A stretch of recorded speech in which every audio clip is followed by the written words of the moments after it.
ఇక deputy CM Bhatti విక్రమార్కకు BJP రాష్ట్ర అధ్యక్షుడు రామచంద్రరావు నోటీసులిచ్చారు. రోహిత్ వేముల బలవన్మరణానికి రామచంద్రరావే కారణమంటూ భట్టి ఆరోపించారని రామచంద్రరావు నోటీసుల్లో తెలిపారు. తన అడ్వకేట్ విజయకాంత్తో నోటీసు పంపిన బీజేపీ రాష్ట్ర అధ్యక్షుడు 3 రోజుల్లో భట్టి విక్రమార్క బేషరతుగా క్షమాపణ చెప్పాలని రామచంద్రరావు డిమాండ్ చేశారు. క్షమాపణలు చెప్పకపోతే క్రిమినల్ కేసులు ఎదుర్కోవాల్సి ఉంటుందని హెచ్చరించారు. 25 లక్షలకు పరువు నష్టం దావా వేస్తామని నోటీసుల్లో తెలిపారు రామచంద్రరావు. గతంలో కోర్టు ఇచ్చిన తీర్పు కాపీని అటాచ్ చేశారు.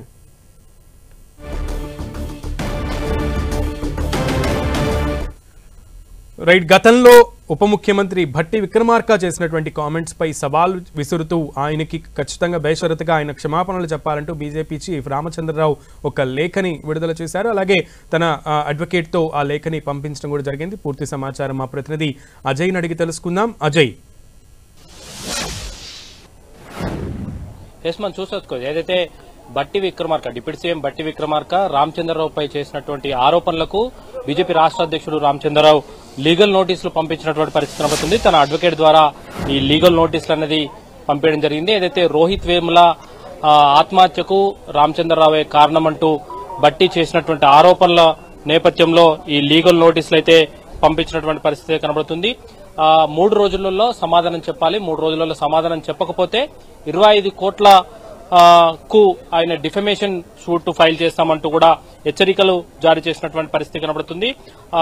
దీనికి సంబంధించినటువంటి 8 పేజీల ఒక లీగల్ నోటీసును భట్టికి పంపించినటువంటి పరిస్థితి కనబడుతుంది. మనం చూసుకోవచ్చు ప్రధానంగా ఆయన చేసినటువంటి వ్యాఖ్యలు ఏదైతే అప్పటి స్థానిక MLC Ramachandra Rao vice chancellor HCU vice chancellor చేత ఒత్తిడి తెప్పించి హెచ్సియు క్యాంపస్ లో రోహిత్ వేములతో పాటు ఒక 4-5 స్టూడెంట్స్ ని రిస్టిగేట్ చేపించడం జరిగింది. దానివల్ల వేరే మార్గం లేని పరిస్థితిలో ఆత్మహత్య చేసుకున్నాడు రోహిత్ వేముల అంటూ ఆయన ఆరోపణలు చేయడం జరిగింది.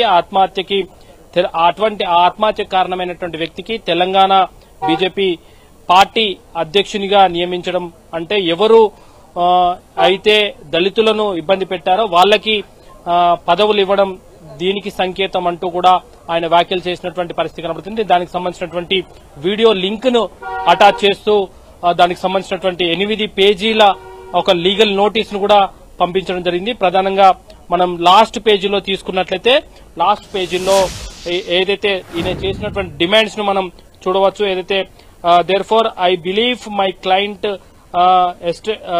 Call upon your tender and unconditional apology. ఒకవేళ బేషరతుగా క్షమాపణలు చెప్పాలి, అది కూడా 3 రోజులలో చెప్పాలి. లేకపోతే క్రిమినల్ యాక్షన్ తో పాటు ఏదైతే 25 కోట్లకు డిఫమేషన్ సూట్ ను కూడా ఫైల్ చేస్తామంటూ హెచ్చరికలు జారీ చేసినటువంటి పరిస్థితి కనబడుతుంది. బీజేపీ రాష్ట్ర అధ్యక్షుడిగా రామచంద్రరావు ఏదైతే ప్రమాణ స్వీకారం చేశాడో ఏదైతే బాధ్యతలు తీసుకున్నాడో అదే రోజు కూడా చెప్పడం జరిగింది.